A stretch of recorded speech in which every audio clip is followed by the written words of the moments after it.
Hello, everyone. Welcome back to the Multiverse Fundraiser. I hope you've all been tuning in with us throughout the weekend. To remind everybody, we are fundraising for Comic Books for Kids, which is a charity that puts comic books and other comfort items in the hands of children in cancer wards and other hospitals all around the United States and in several other countries.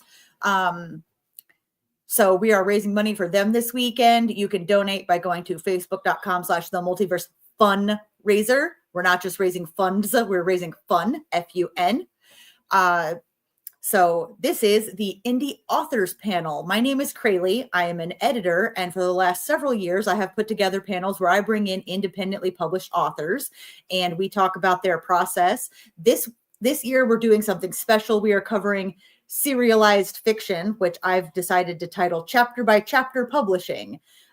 So serialized fiction has been released a chapter at a time. You've probably seen ads on the internet for books where you can buy a couple chapters and then you can either subscribe or continue to individually purchase chapters. This goes all the way back to the days of, say, Dickens, who would publish chapters in a publication that released about once a week, sometimes less. And it's a time-honored tradition that people have strong feelings about sometimes, but I'm bringing in two authors who've chosen to do that after I bring in my co-host, Willow. Willow, say hello. And already we're getting people in the chat. Hi, Carl. Carl says hello, Crayle. So we have two authors coming in. First, I'm bringing on VonScott Bair. So we're going to pop you on the stage. Hi, VonScott. Hey, how's it going?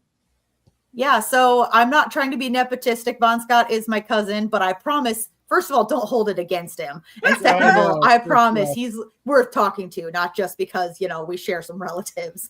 Hey, I'm happy to see the family actually get along. I mean, that's true. That's true.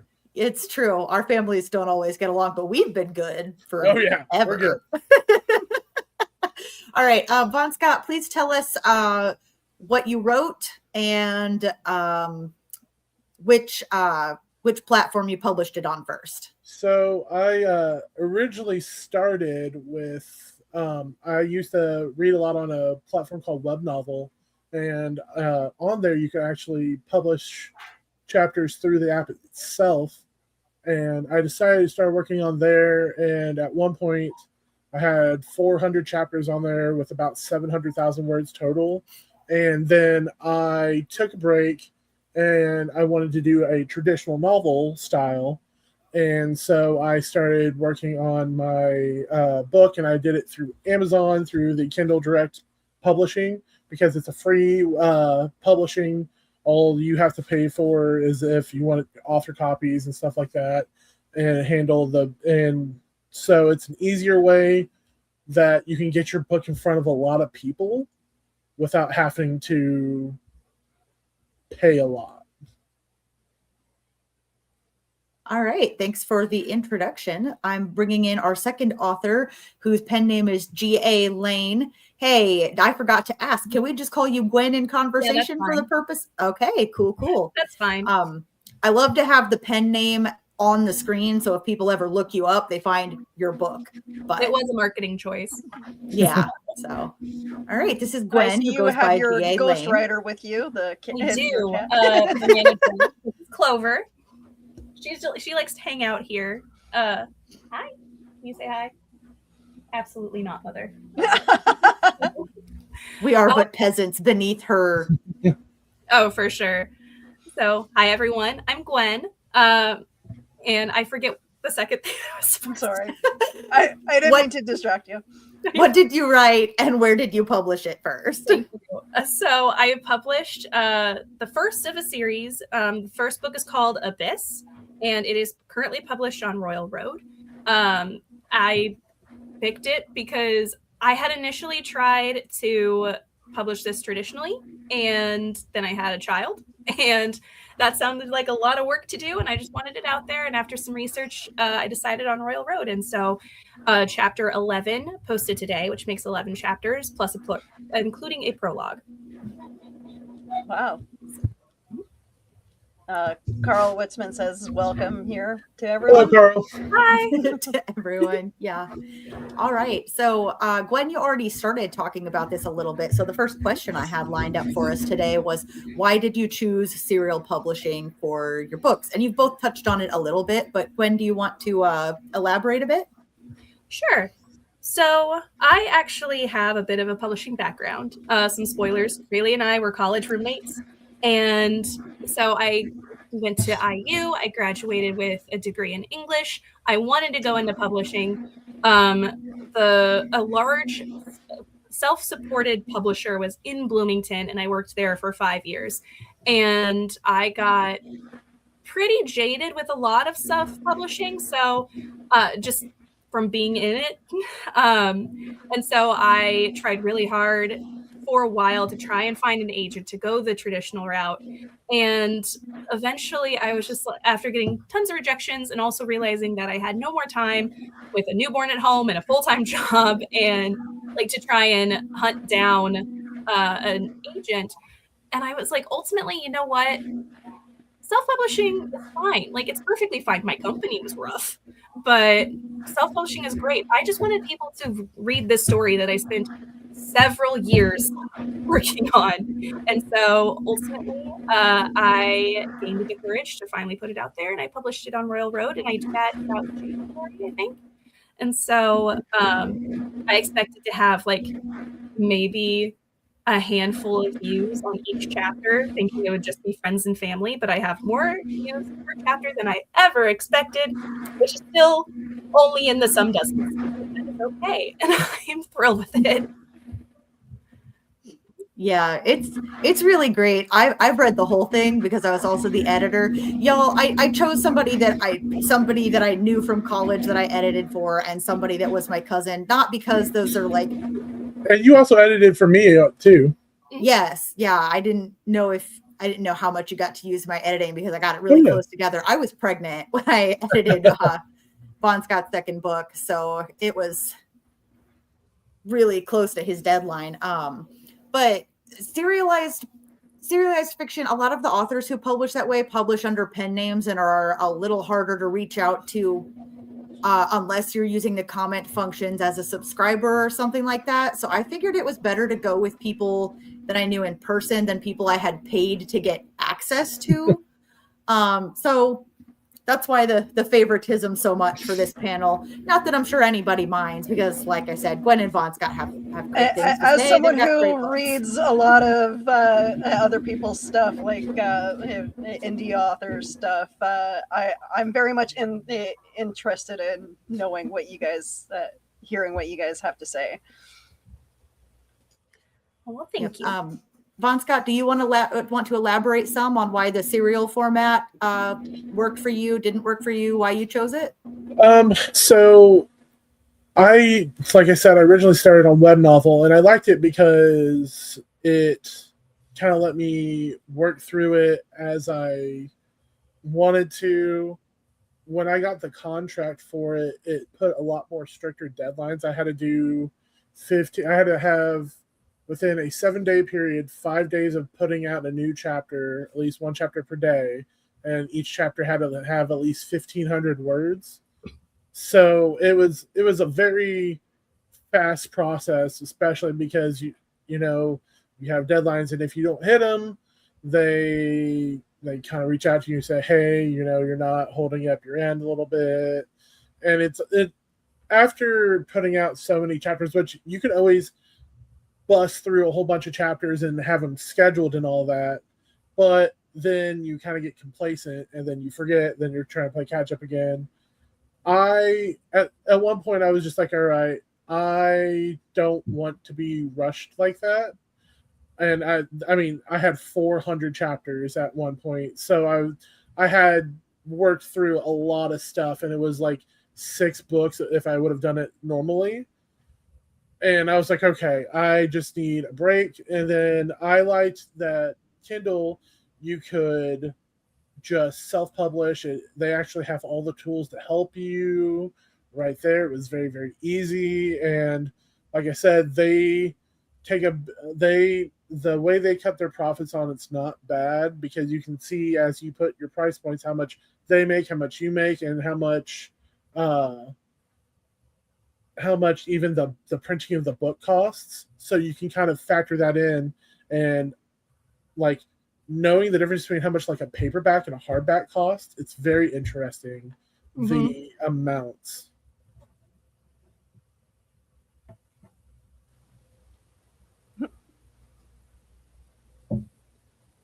That is very true. Yeah. So Carl Witzman says writing serials is good exercise. As VonScott mentions, you learn deadlines. Also, you can get feedback and learn as you go. How do you guys deal with writer's block if you ever deal with it? So I had an interesting bit of writer's block because it wasn't so much of a I don't know what to say. It was more along the line. Many things happen at once. So Abyss book 1 is completely done. It's been done for several years. Like I said, then I had a kid. She's going to be 3 in April. And it was around New Year's that I was just like, I want to get book 1 out there, but I felt like I couldn't get book 1 out there until I had made substantial progress on book 2. And book 2, I had spent all of my creative juices making a creative human. And so I did not have anything left to give to the book or think about where I wanted to go with the story for years. And so it wasn't until I was like, you know what? I need to get book 1 out there. I'm going about this all wrong. Making progress on book 2 is not going to happen unless I get book 1 out there. And because it's finished, I did go ahead and pre-upload every single chapter, but that gives me like truly into like the end of this year. And so I was like, okay, that's fine. End of this year. That's a lovely deadline to try and get the rough draft of book 2 done. And so that actually helped. And the second thing with it was Abyss, and the whole series is like multiple POVs, so multiple main viewpoint characters. One has significantly fewer chapters than the other 2, and I kept in book 2 kept trying to work hers in, but because hers is completely separate, it's outside of the main story, and I found that was very difficult. So with book 2, my strategy is focus on the main 2, and then I'll write hers separately and then plug them in where I go. And so that's kind of helped. Okay. With the writer's block. So I was currently kind of going through some writer's block. So I finished the second book at it was published at Halloween of 2024. And I was waiting to have the third book out on Halloween of 2025 because I since it's a supernatural cult kind of vibes, I wanted to put it out on the Halloweens. And as I kept on getting closer, I was like 50% of the way done. And I was like, how do I want the end of the trilogy to happen? And there's so many different things. And then I was like, well, if it goes this way, it could be it. So I started fighting myself on trying to figure out how I wanted to end the trilogy, just in case I don't do anything else in this world. I don't want to leave it like how some authors have and leave it to where it's just left lacking or left way too open, and then there's so many questions. So I'm trying to figure out the best way to have it come around and end and give a satisfying conclusion. And that's kind of what I've been working through. I started writing again about a month ago, trying to get it towards that part. So that's kind of my part with writer's block. Okay. I do find that goal admirable. I mean, there's an art to leaving things up to the reader's interpretation.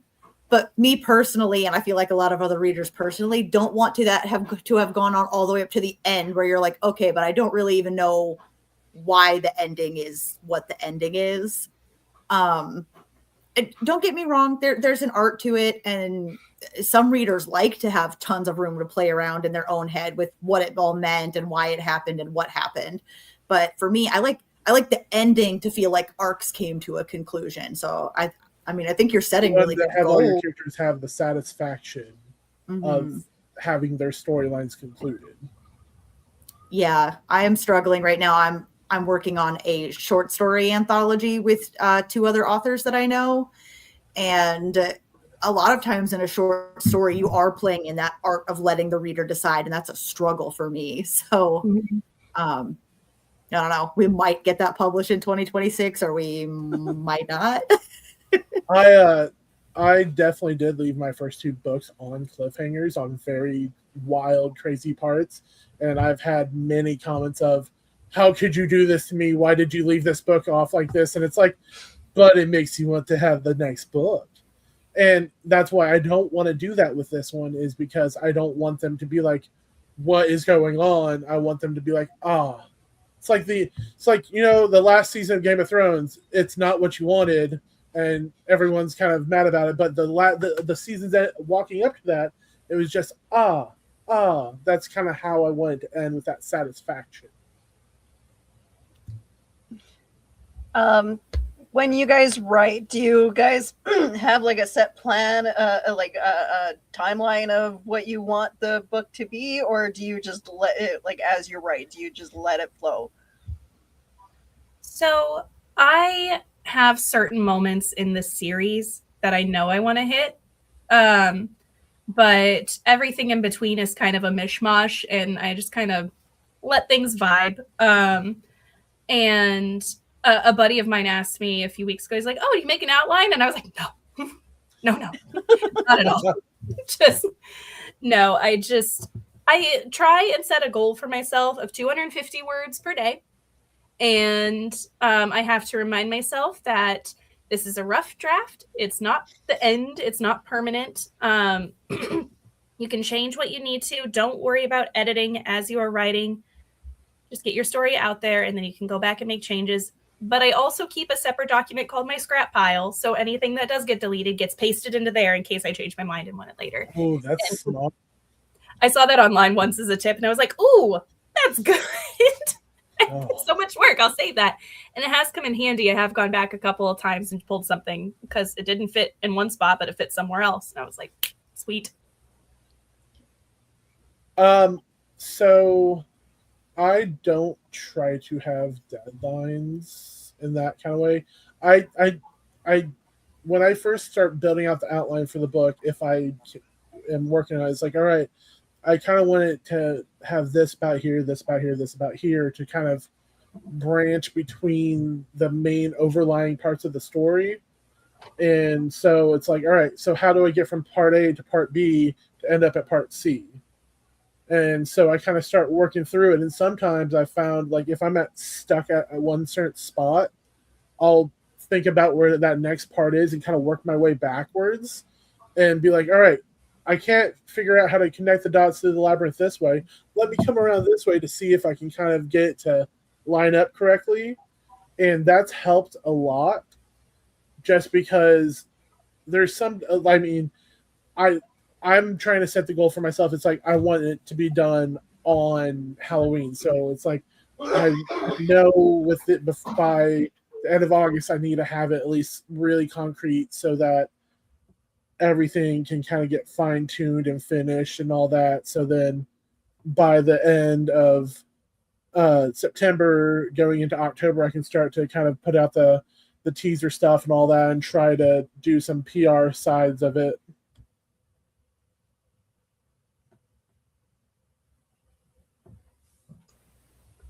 Hollis Thompson says, my stories also usually start with key moments. I then figure out how to build them. So clearly the two of you are in good company. Hollis is also an excellent writer. Just gonna brag on him whenever I can. Carl Witzman says, good job, GA. I took something from 20 years ago and fit it into a current novel. Save everything. Waste not, whatnot. Yeah. Yeah. So let's dig into something a little less writerly and a little more on the business end of authoring, right? Why did you choose the publishing platform that you chose? Like Gwen, you chose Royal Road. Did you compare a bunch? Did you look at the payment structures, the company policies? Like what all went into deciding to publish on that particular platform? So you guys are going to laugh. I actually don't quite remember because I did that research like a year or two ago and remember deciding on Royal Road, and then it just got boop, parked. And then when I decided I was going to do it, I was like, I don't remember why, but I remember that I liked Royal Road. I know that it's free to publish. Anyone could go in there and publish anything. And so I liked that, and I liked that it was kind of a home for fantasy stories more so than other platforms are, and that's what mine is. Mine is a fantasy story. And as of late, like when I was in December, when I was finally just rearing up to do this, and I said, I think I'm going to do Royal Road, my husband, who loves serial fiction, loves published web novels, he reads so many of them, he actually said, oh yeah, that's where his favorite author for these published his story. And I was like, great, sold, done. So that was easy enough. But yeah, as far as like the more specific reasonings, past Gwen knew. You know what? That is okay. That happens to all of us sometimes. You know, it's time goes by, and once you've made a commitment, you've made the commitment, you're with it. Like, yep.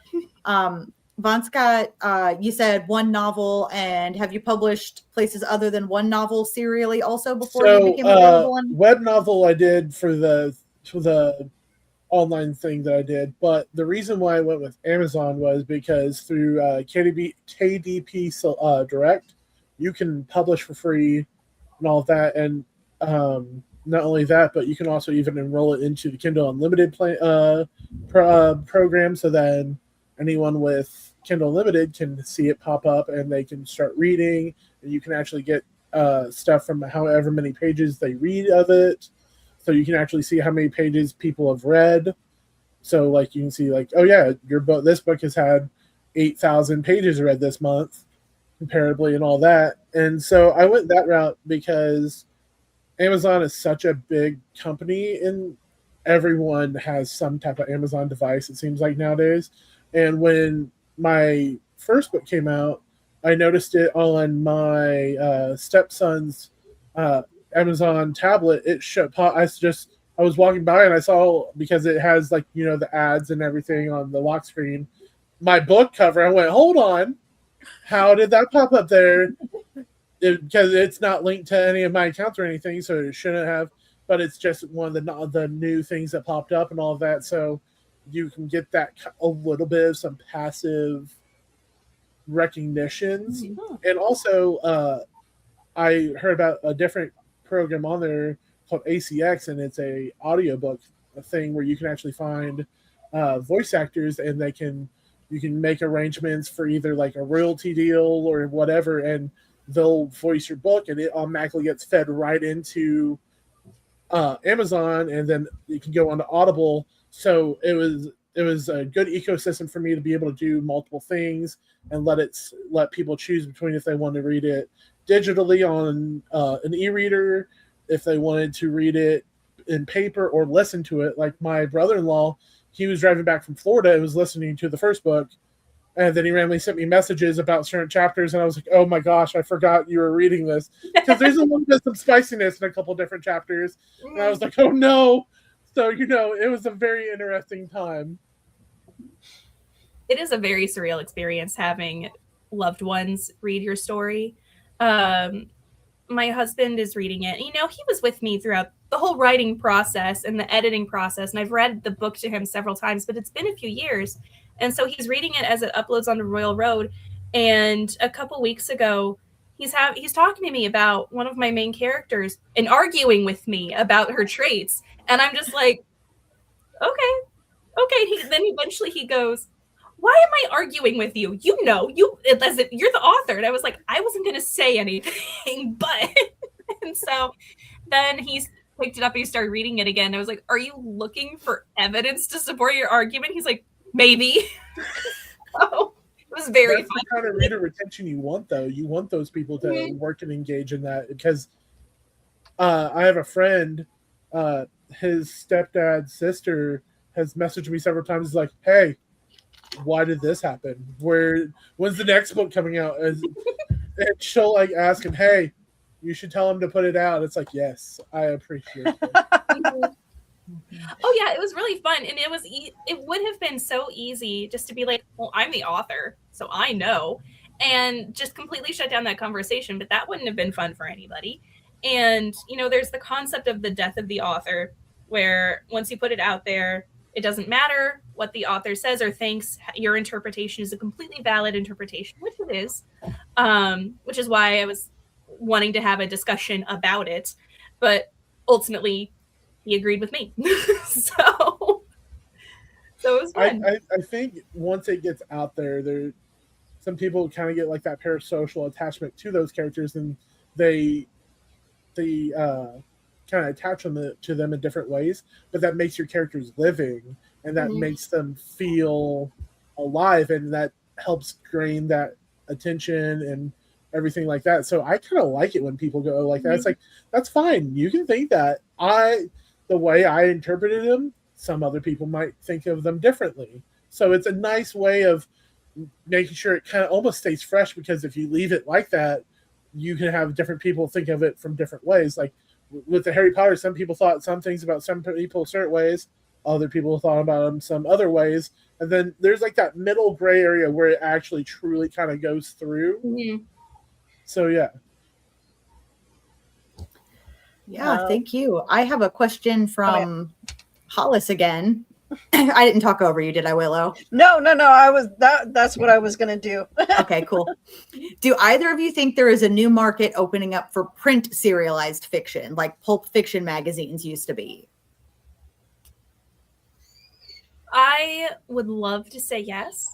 Unfortunately, just with how digitally everything is nowadays, newspapers in particular are really struggling, just because people don't buy the newspaper anymore. They get all their news online. And so I think unless a bunch of people want to publish their books serially in print and can save a platform that would do that for them, unfortunately, I think that is not something that is going to be feasible, as much as I would love it to. I love print books so much. I love having them. I love flicking them. I love smelling them.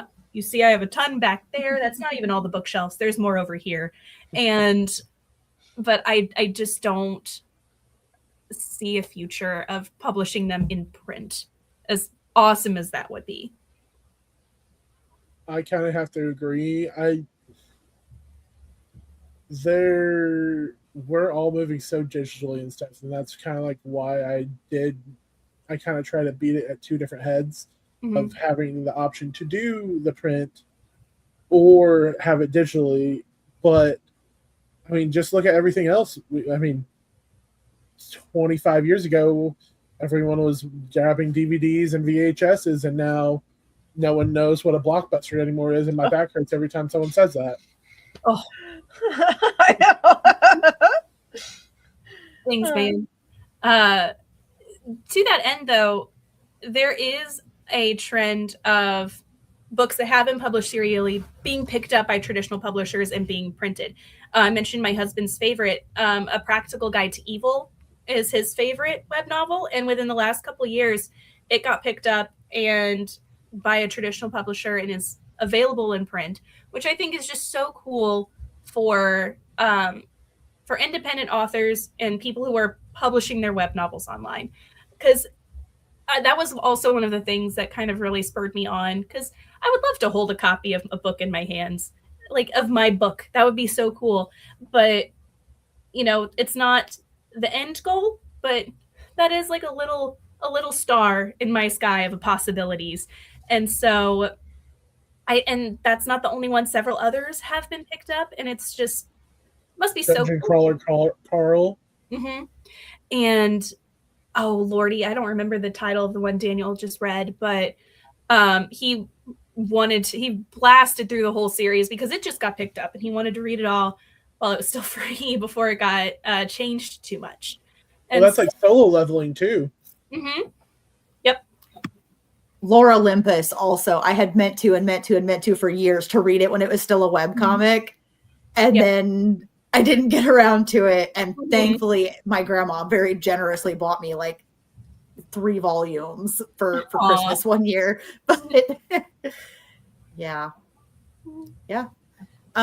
We are at the halfway point, so I'm going to roll a little video ad about the charity we're supporting. Hello, everybody. If you just joined or came in partway through, this indie authors panel is part of the Multiverse fundraiser.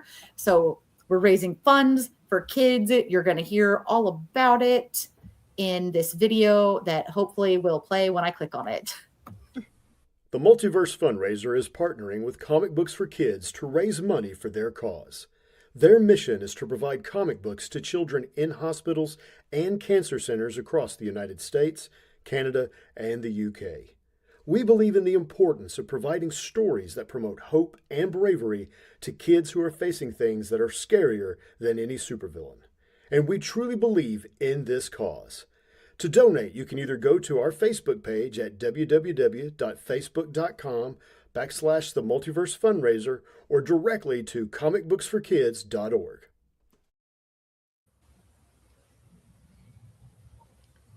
All right. I didn't write this down or anything, but would either of you like to talk about what the Comic Books for Kids mission means to you? Why you decided to be part of this particular fundraiser? I like what they're trying to do, and I was a Shriner for several years and everything, so I've been there to help kids with stuff, and I've been to the hospitals and helped the kids in those places and seen what people that truly are just there to help can do to save lives. And I've been stopped in the middle of the street before and I was like, hey, I saw your license plate that you're a Shriner. You guys saved my life when I was a kid and stuff. I'm like, you're welcome. And it's just one of those things, and it's a big honor, honestly, to be able to help support them. And as for me, my day job is in child welfare, behind the scenes, but still in child welfare. And kids go through the toughest things, whether it's their home life or a medical diagnosis or, Lordy, sometimes both together. And anything we could do to help kids and just put a smile on their face through going through the toughest times in their lives is truly incredible. And I like helping kids. Kids are great. Kids are awesome. And if, a comic book gets them through the day, I would love to be able to do that. And while Comic Books for Kids, the biggest thing is comic books, they do also provide other comfort items. I'm pretty sure they have a sponsorship through Funko Pop. And so not only is it, getting kids to read is great, but sometimes if you're sick, you don't have the energy, or some kids are a little too small to read very much at a time. So they really are about putting together these really in-depth care packages of new items, and most of the money that goes directly to them, because they thankfully have so many partnerships with companies like DC, Marvel, Funko Pop. Most of it goes to shipping these big care packages of new items that are still in the packaging, which they need to be like to meet cleanliness standards and stuff, gets really expensive. I don't know how many of you watching today have had to ship things lately, but that. And I'm in Canada, and that is really expensive to ship to the US and vice versa, for the US to ship to me. So anything that you guys give for our charity, it helps a bunch. It really does. The Multiverse fundraiser and the Phoenix Sisters Network that it's hosted on, we don't touch any of the money. When you donate through Facebook, it goes straight to Comic Books for Kids. If you don't use Facebook, you can go to comicbooksforkids.com, and there's a donate button there. They use PayPal, so they can process it all the different ways PayPal can process. And if it comes in this weekend, we usually do tend to include it in our numbers because people hear the message thousands of times throughout the week that we are running these videos, because we have the live events for 3 days and then we run it for another week. So you have a week to donate, folks. And if you're if you're a comic book creator, also you can reach out to Comic Books for Kids through their websites and donate your comics. That's huge. We have connected a couple of different indie publishers who have kids. One of them was Brian Rodman, who has the Nebulizer, which is great for asthmatic kids, especially.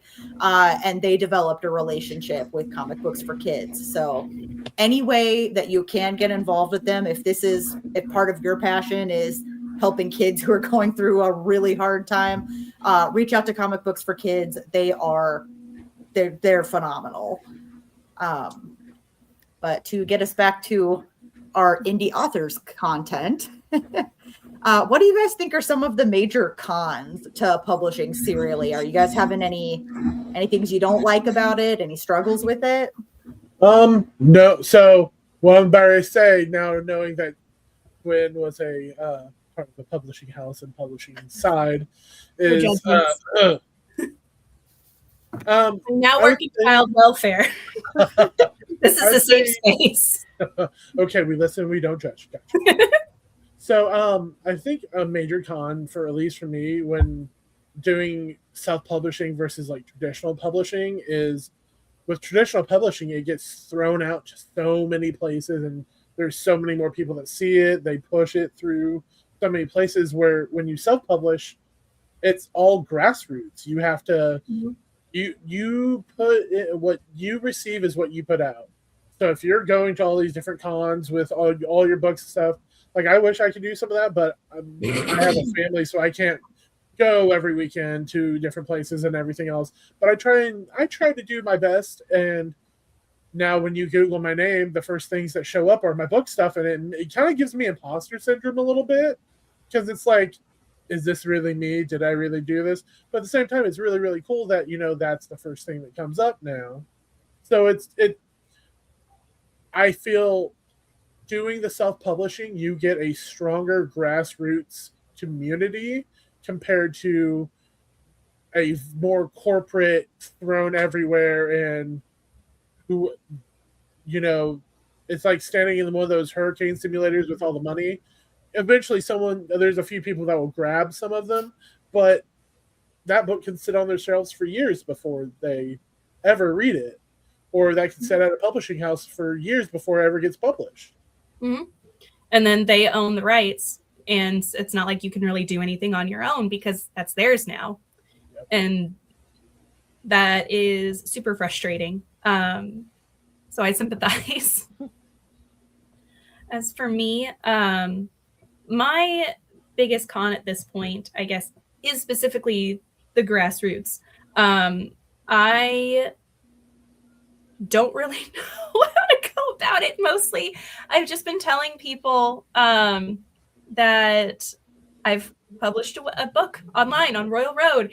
And the problem with that is I'm a little self-conscious about it, because it's not, I know that it is well written, but when you make a book, it is very much part of like yourself.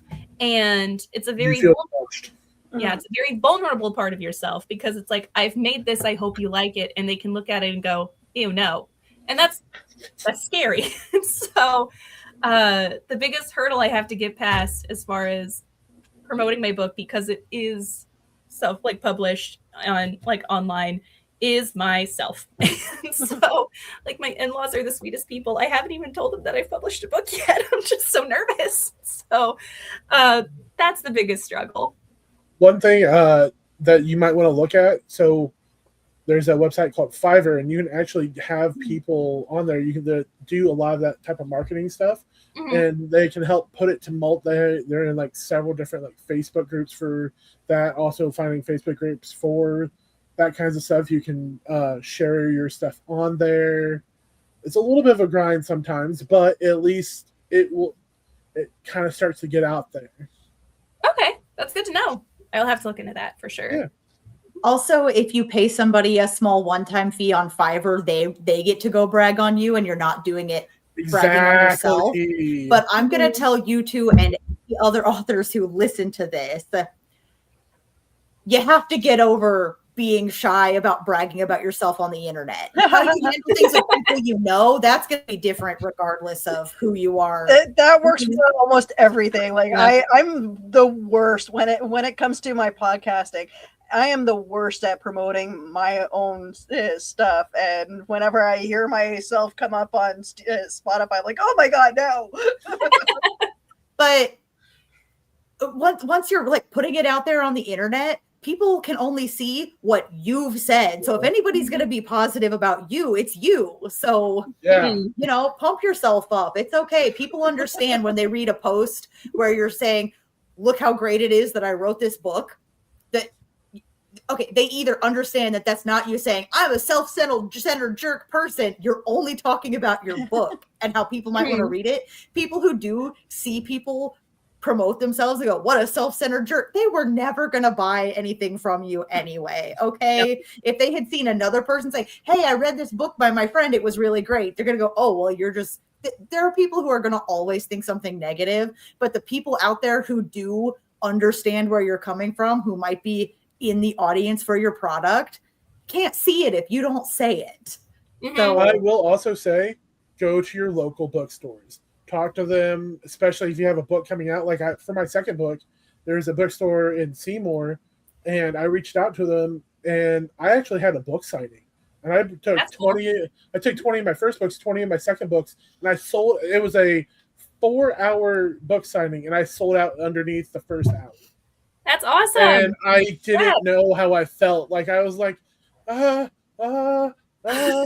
because like I was expecting maybe 1 or 2 books. I was expecting to take a whole bunch, but there's a lot of people that came through, and people that were kind of on the fence about it. And I started explaining. They're like, "I'll give it a try," and then they'll either grab the first one or the second one. Some grab both, and it's a weird feeling because then you also are signing the book, and you're like, it took me a while to figure out what to say on the front of books. It's like, thanks for your patronage, or thanks for buying it. You're a cool dude. It was kind of weird, but I was like, okay. And then, so after a while, it came a little bit better. And that's what I'm going to try and do for my third book too, is reach out to 3 or 4 different local bookstores and be like, hey, I have the books. Mm-hmm. Yeah, Hollis agrees that marketing is the single hardest part of writing for him.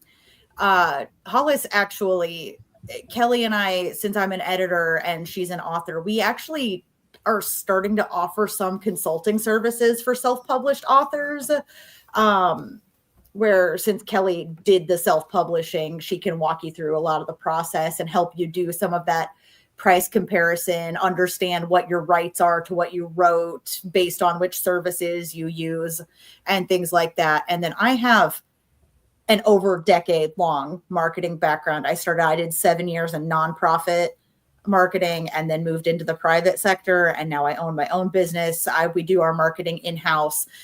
So Hollis actually purchased a package. I hope it's okay that I'm telling people that you wrote a review for it. You're really fine. Remember, you have to promote yourself. Yeah, remember, you gotta be confident.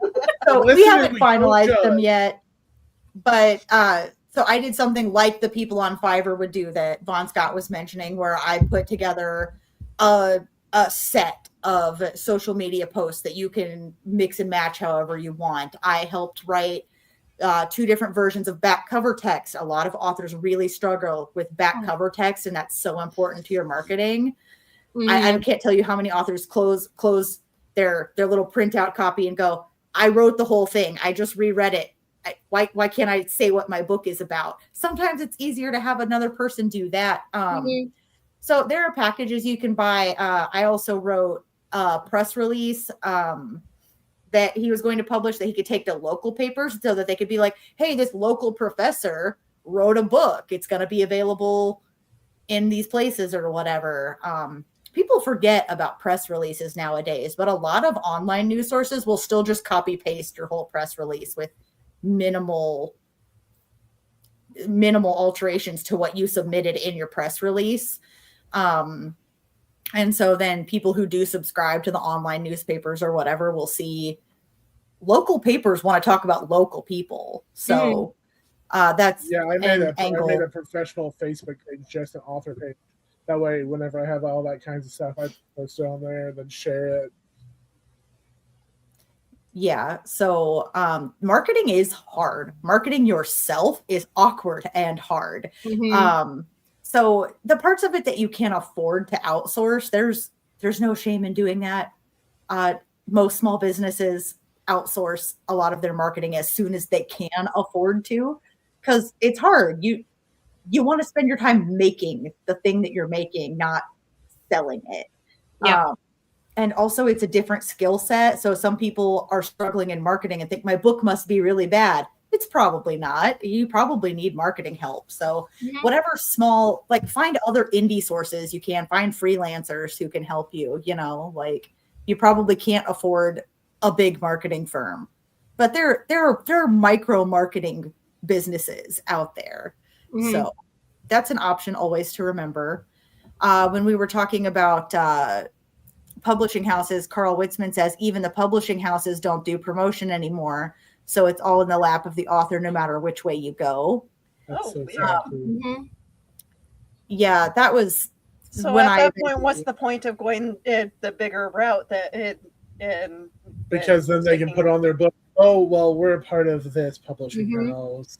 And there's some people that are very elitist like that just go to those types of things because it will pop up in Walmart more and everything like that. Yep. Yeah. So the publishing company that I worked for was a supported self-publishing, and they worked with some of the big names in the business. They had self-publishing imprints for Simon and Schuster, and Westbow was their Christian publishing, and it was something else, to say the least. But they had the authors there had people on the back end, which was my job, to help them through the publishing process. But even so, like, people still went into it with the misconception of, well, then they will promote my book for me. And instead I was like, no, we'll make all of these materials, these marketing materials for you, but it's up to you to get them out there, or you can pay us extra to do it. And so that was, remember how I said I was a bit jaded? So I don't work there no more. But one of the things, having a toddler, don't have a whole lot of extra money. So one of the things that I decided to do was I made my own cover design. I kept it simple. It's beautiful. Thank you. I painted it. And so that was actually my next question for you guys, was about the artwork and how you go about choosing it. Okay. When it comes to my book, as far as like art design goes, I am a bit of a minimalist. I'm a maximalist in the rest of my life. But with the book, I wanted it to be minimalist because, one, I think would be a more striking cover on Royal Road, and two, it was within my skill set. So I painted it. I think I used acrylic. Oh no, I was an angry trip to Michael's when I realized I didn't have black paint at home. In my pajamas at 8 p.m. on like a Monday. I was so mad. So not judging you on that, because I'm pretty sure there's been a lot more interesting people walking into Michael's. I'm sure. But that's how that came about. And then it was just the painting. And then I had seen, I don't remember where I saw it, but an ad for Canva. And so I was just like, I can do that. So I made my painting, waited for it to dry, set it up on my kitchen island, let nice dark gray light from my back door filter in so I could get a decent picture and show all the texture. Mood lighting. Took that picture, then went into Canva and added the fonts and saved it. And I was just like, yeah, I did it. So my first two covers I'd made myself using AI assistants, just because I didn't have the money to do anything else at the time. But I actually am working with a very, very good artist for my third cover, and I'll be able to say more about that once everything is done with the consultations and all that. And all that. I'm super duper excited because if that goes well, I will definitely want him to do the first two and redo those so that there's true artistry for all three books and all that. So, I mean, I did it the way I did because your book has to have a cover. Mm-hmm. And I just had to do what I needed to do with the funds I had available. That's another reason why I went the free publishing route, because I didn't have the money to spare because I was taking care of my family. So being able to make it myself, I'm already a perfectionist as it is when I'm doing that stuff. So it took I think I did 700 different generations just to get the first, and there was 90 different things to even add together. So I still went into Canva and I still added all these different parts and changed lighting and all that. Mm-hmm. So it's not like it was just one image that just came out, but I definitely want to support other artists, and I know that's always been a hot topic thing about AI art stuff and all that. Mm-hmm. So I've always been fully transparent on my stuff. It asks you when you upload, hey, is any part of it computer generated? And I put on my covers and all that, just because I don't want anyone to think that I'm lying to them about that stuff. Yeah. That's so, but I can't wait to actually have the artistry that's about ready to happen. Yep. For those who don't know, hashtag not a sponsor, as our other co-host Ryan says sometimes. If you pay for Canva Premium, which I'm not saying you have to, the free Canva still has a lot of good tools. Mm-hmm. One of the things you get access to is a lot more available in their stock image library that you can use for commercial purposes. Because sometimes you get access to stock images and find out that it's only for personal use. And so one of the things that I do like about that is I know I'm not doing anything illegal or cheating somebody or stealing their stuff if I start with a stock image and mess around from there. Finding stock images is harder than it sounds like. Sometimes you go on the internet, people go, just find the right stock image. And it's stock images don't always convey what you're wanting to convey. Yeah. Especially if it's a very niche thing that you're into, like supernatural occult voodoo stuff and all that. That's in mine. It's harder because you either get one side of the axis or the other, and it's there's more nuanced niche things than that. And when you type in werewolves, you either get somewhere between Twilight or the $5 smutty books that you find at the Walmart that all the old ladies get. It's it's neither. It's a little bit towards the World of Darkness area of that kind of thing. But no, but yes. Yeah. And that's part of the reason why I wanted to make my own cover, was because I knew that if I shelled out the money to buy and stock anything, that I would feel that it would look really cheesy. Because the point of my books is that it starts off really playing into classic fantasy tropes, and then quickly flips it. And my hero really wants to be a hero, but he doesn't get to be a hero. And the bad guy is actually the good guy trying to find somebody pretending to be the bad guy. And so I knew that if I went searching on stock images for anything that related to my characters, it would seem very, very cheesy. And if I went to pay a professional artist to do something, I would not be able to afford that, because they should rightfully charge the prices they do. Absolutely. But that does not mean I can afford them. Yeah. So what I can afford is a bottle of black paint from Michael's at 8 p.m. on a Monday. A nice little cup of some wine as you're doing it. Just let you feel it. Oh yeah. Yep.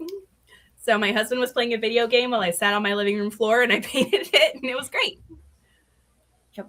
All right, Carl Witzman coming in. If y'all don't know Carl Witzman, you can find his books on lulu.com. I don't know. Carl, put where we can find your books in the comments. He's been writing for many moons, so he would know when he says, as I always say, the only people who get imposter syndrome are those who have actually accomplished something. Those who don't do anything don't have a reason to feel like an imposter.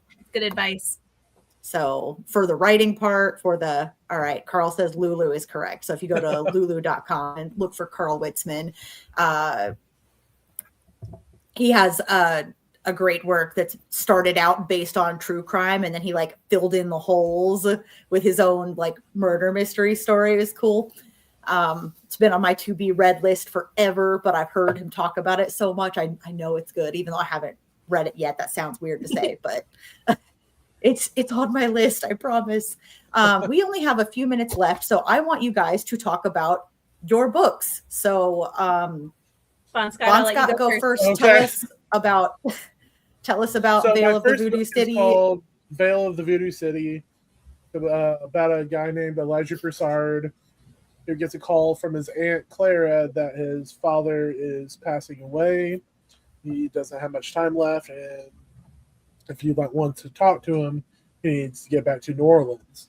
So as he gets there, his dad's moments from dying, he whispers some very cryptic things and hands him a very ornate old silver key. And so it kind of goes through about him learning that his family were not even hunters, they were more or less kind of like the arbiters of ensuring that the supernatural world and the natural world never really phase through and pass that veil between the two sides. So there's werewolves that get come in, there's a vampire family, there's I kind of made my own kind of demonic possession type of people called Inferni, which are kind of that kind of vibe. So there's a lot of almost geopolitical warfare between the factions, and Eli's kind of just stuck in the middle as someone that's trying to keep the mess from spilling out into the public as well and not knowing anything, and is kind of always running from one dumpster fire to the next and trying to make sure everything's fine. So that I'll leave it at that for Veil of the Voodoo City. Yeah, no, it's good. It is really niche for readers. So like if you're like, okay, do I want sort of like a supernatural vibe, but a different setting instead of it being like Midwest cornfields setting, and then the romance aspect in it picks up a lot by the second book. I felt if that's your bag, give it a try. Okay. All right, Gwen, tell us about Abyss. So Abyss actually got its start as a bit between my husband and I. I joked about how funny it would be for him to do one of his World of Darkness campaigns where they're looking for the bad guy, but turns out the bad guy is with them the whole time as a sort of a, you're looking for me? How's that going? Sort of thing. And so functionally, there's 3 point of view characters. The main 2 are Abyss, who is the goddess of darkness and all shadows. She can shapeshift into any form. She can be as large or as small as she wants to be, as hard or as soft as she wants to be, and she lacks creativity 100%. She cannot create anything, which means she cannot lie. And then there's Tamer, who is captain of the King's Guard of the Kingdom of Alfrayad, a kingdom that has known peace for 200 some years because they have shut out their borders to all other countries, and therefore he has nothing to do because there's nothing to protect the king from. There's no war. And so but he is excited because he's going to be a great hero one day in a kingdom that does not need heroes. And so until one day, his best friend is killed in an attack by the Abyss. the character Abyss, who hates being referred to as the Abyss, for the record, happens to be there in her human form. She goes by the name Abel in her human form and sees this person do this attack, kill his friend, claim to be her. And so she just joins Tammer in his quest for revenge to try and figure out why this person is impersonating her, and ultimately to find the artifact in the Kingdom of Alfreyad called the One Fire. And because she just wants to check it out to see what it is. So yeah, it's very fun. And Now I must go and buy your book. Yeah, well, it's free.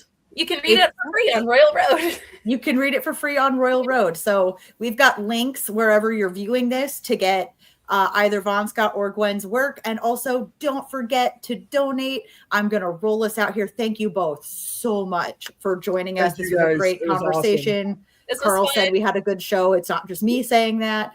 And I'm going to play us out here. So please, please, please donate to Comic Books for Kids. They are super great and important. Bye. The Multiverse Fundraiser is partnering with Comic Books for Kids to raise money for their cause. Their mission is to provide comic books to children in hospitals and cancer centers across the United States, Canada, and the UK. We believe in the importance of providing stories that promote hope and bravery to kids who are facing things that are scarier than any supervillain. And we truly believe in this cause. To donate, you can either go to our Facebook page at www.facebook.com/The Multiverse Fundraiser or directly to comicbooksforkids.org. The Multiverse Fundraiser would like to thank our sponsors: Earth Dog Studios, Clobbern Comics, The Art of Brian Rodman, Studio Moonfall, Elusive Comics, and of course, the Phoenix Sisters Entertainment Network for hosting this event. Learn how to support these businesses on the MVFR website.